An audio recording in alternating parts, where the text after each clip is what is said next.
Hello and welcome to another video. This little vlog is a compilation of a bunch of clips I took over the summer. This summer I was working at a summer camp, and believe it or not, I don't actually have many clips of the place that I was working at, just because that was my day-to-day. So a lot of the clips are from the times that I was going up and down the mountain, and also when I went backpacking this summer for the first time all by myself. I was very proud of that. But yeah, so the thing that I'm going to be rambling on over this footage is a thing that I've been thinking about a lot this summer, and that is it's a very big brain thought, but it's about consciousness and communication.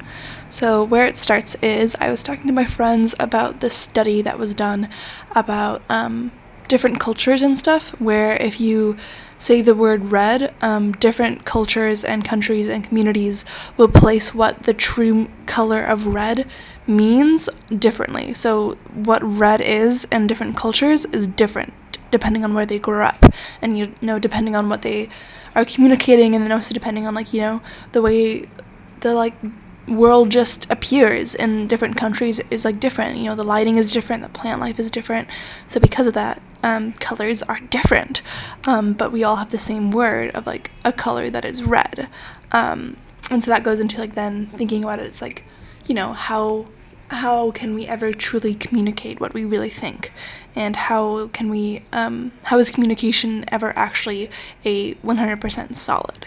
And the answer is it isn't. Communication is just, our talking at least, is just a bunch of grunts and noises, and, writing is just a bunch of scribble-scrabble that we associate with grunts and noises, and there isn't anything true and 100% accurate about this. It's just what we have applied meaning for, and I think that's very, interesting, that we, assume that as this, and so that led me to think about,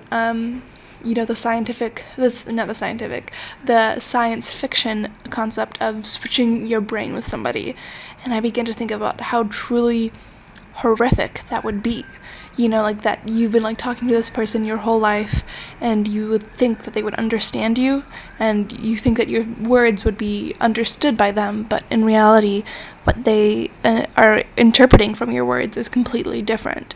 And to see the world from their eyes would be so alien to how you see the world, because there's so many different soft changes of how a person's emotional reaction to the way the light is coming in, or how they would think of the colors of the wall and stuff. It's completely different to your own, and how intricate our concept of understanding is, and how truly uncommunicationable it is, and how truly unique everyone's experience is, and how there is no way to truly connect with somebody, because how you're understanding my words will never be how I think you are understanding my words is, because you're your own person, and there's no way that I could predict how you understand these words would be, and how truly, how apocalyptic is that, how mind numbing is that, and that was a big thought, and kind of scary for me at times, or just very interesting to me, but then I was thinking about it, you can go a level deeper then. It's well, so I started thinking about dimensions. The first dimension, the second dimension is a square, the third dimension is the 3D space, and then people talk about the fourth dimension being time. It's well, what is the fifth dimension? And I was well, it could be communication. How we are communicating to each other is a dimension of itself that is a way that the world is being communicated to. And I was wait a minute, no, because I believe in animism, which basically says that everything could have a spirit, trees have spirits and stuff, and feelings, and rocks have feelings and whatnot, and those things don't necessarily have means to communicate, or don't have means to communicate to us, for sure.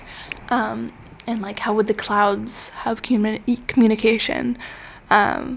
Even though, yeah. And so I was thinking about it, wait a minute, no, the fifth dimension would be consciousness and observing. Imagine going back to that scientific science fiction theory. Like imagine putting your consciousness into a tree and seeing the world how a tree would see it, and seeing their consciousness observe your consciousness, and how like intense that would be.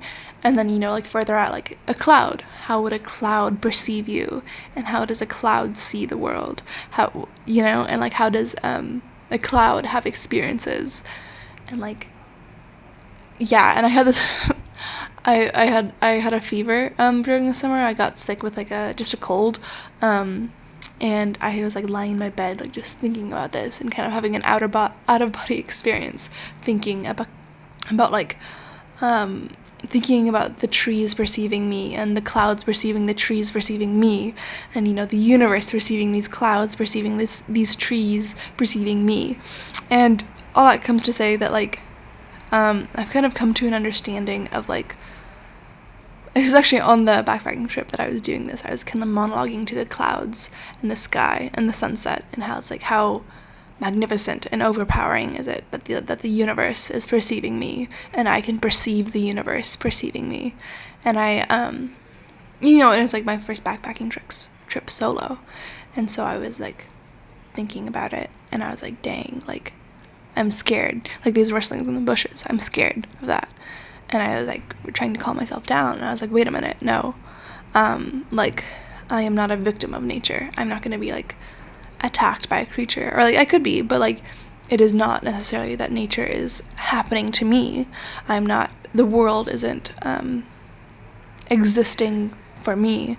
The world is existing, and I am a participant in it, and like I am a participant in the universe, and like the universe could be the main character, and I'm just like a side character that happens to be perceiving it. Yeah, I hope that makes sense. It's like a very big, like I feel kind of crazy explaining to it, like, oh, this is my spiritual awakening, by the way, guys. This is what happened over my summer. But I don't know, I love these thoughts experiments, and like how they play around with my fears. Like I have some friends who their biggest fear is like being a speck of dust in the universe. And then I was like thinking about it, it's like, no, I'm not scared of being a speck of dust. I'm not scared of being meaningless. I'm scared of like, I think my biggest fear would be like my peers suddenly becoming angry with me or something like that, and like suddenly becoming a social reject without knowing why, or without knowing why, like how I had done that. And so it's kind of interesting then, like, like playing with that fear. It's like, wait a minute, communication is pointless. And then like, wait a minute, I'm a participant in the universe. And yeah. Very big brain thoughts. I hope you enjoyed my little rambling, little internal monologue. I hope it's like I could go really woo-y with it. I hope my consciousness, or how do I say it? I hope your consciousness is perceiving my communication with gratitude, or something like that. Yeah, maybe I am crazy. Maybe that's okay. But yeah, this has been my like summer monologue and summer vlog. I hope you're having a great day, and goodbye.